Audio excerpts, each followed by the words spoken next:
Hello mga bata! Pag-aaralan po natin ngayon ang Science 3, Quarter 4, Week 5 hanggang Week 6. Welcome to my channel, Teacher Sue. Don't forget to like, share, and subscribe.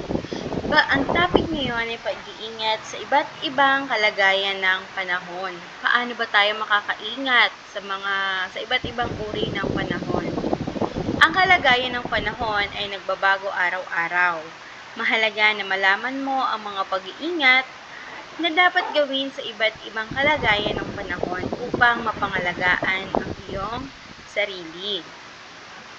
Sa araling ito, inaasahang mailalahad mo ang mga paraan ng pag-iingat para sa iba't ibang kalagayan ng panahon. Pagmasdan natin ang mga bata sa larawan.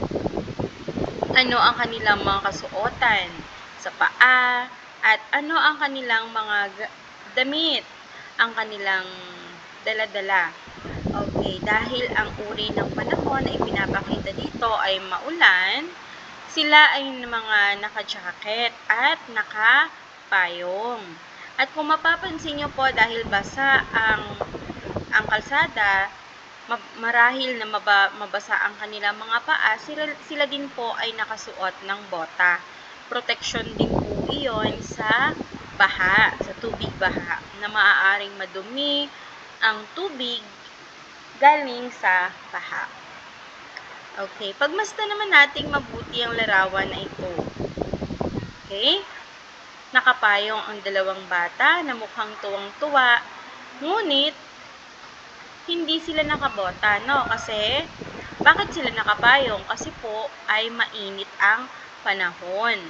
Siyempre, protection nila ang payong sa kanilang sarili para hindi sila masyadong mainitan. Okay. Paano mo maihahanda yung sarili sa iba't ibang kalagayan ng panahon? Bakit mahalaga na maihanda ang sarili sa bawat kalagayan ng panahon? Bakit nga ba kailangan nating mag-ingat sa iba't ibang uri ng panahon, lalo na kapag bumabagyo, ano? So, eto po ang iba't ibang paraan ng pag-iingat sa iba't ibang kalagayan ng panahon. Ang kalagayan ng panahon ay nakakaapekto sa aktibidad ng bawat tao.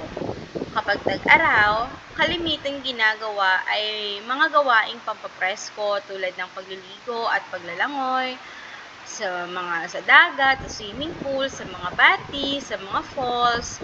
Ito din ang panahon upang makapaglaro sa labas ng bahay.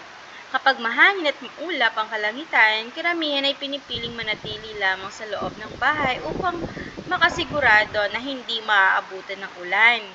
Pagbabasa, panonood ng telebisyon, at pakikipagbanding sa pamilya ang maaaring gawin sa loob ng bahay.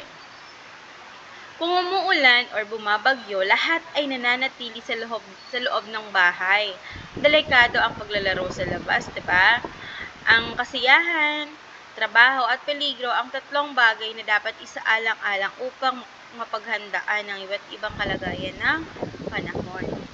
Ayan. Ito po ang mga paghahandang maaaring gawin para sa iba't ibang kalagayan ng panahon. Una, kapag mainit, magsuot ng malinis na damit na bagay sa kalagayan ng panahon. Halimbawa, kapag mainit ang panahon, ano ba ang dapat nating isuot? So, kapag mainit, o di sando lang ang ating isusuot. Ano yung mapresko sa ating katawan, yung tela ay hindi masyadong mainit. Ano po? Ayan. Kapag naman maulan ang panahon, syempre, ang isusuot din natin ay yung kung nilalamig, kung malamig, magsuot ng jacket. Ayan. Eto, gumamit ng payong o sombrero upang maprotektahan ang sarili sa init ng araw o sa ulan. Ayan, ito yung mga kagamitan na pwede nating pananggalang sa ulan or sa init. Katulad ng payong, ng sombrero, ng kapote, ayan. Kapag masyadong mainit, magsuot ng shades. Okay? Pwedeng, katulad kanina, yung bata kanina nakita natin, magsuot ng bota. Okay? Okay? Ayan.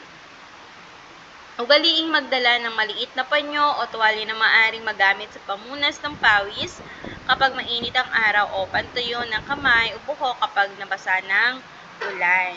Kung hindi naman panyo, maaaring magdala ng face towel.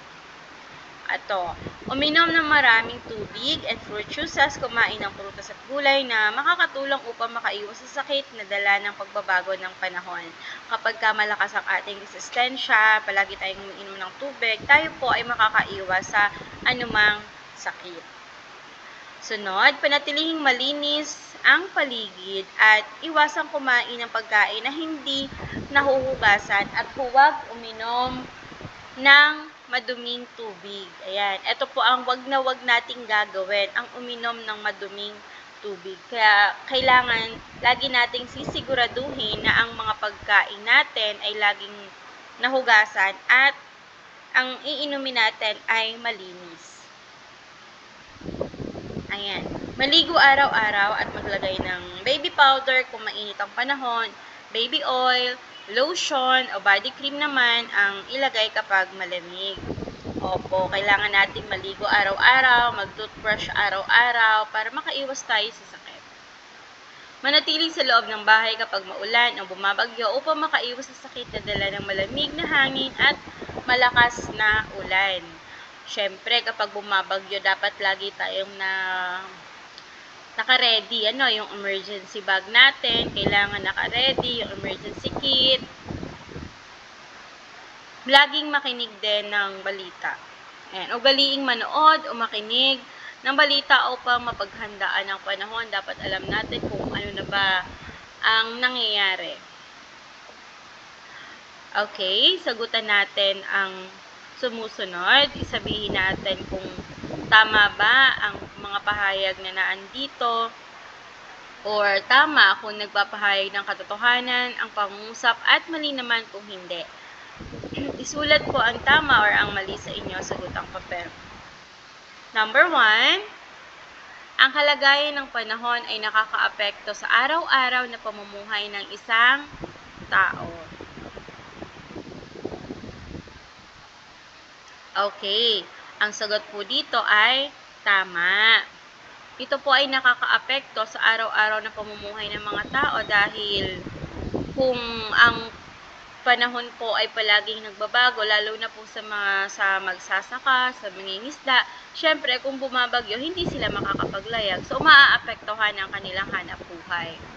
Okay, number 2, ang mga sasakyang panghimpapawid at pandagat ay makakabiyahe ng ligtas kapag may bagyo. Mali. Halos lahat po ng sasakyan, magpahimpapawid man yan, pandagat, or kahit nga po mga bus or what, kapag may bagyo ay hindi po safe na bumiyahe kasi baka kung ano pa ang mangyari sa daan. Number 3, mahalaga ang pag-iingat sa sarili sa iba't ibang kalagayan ng panahon.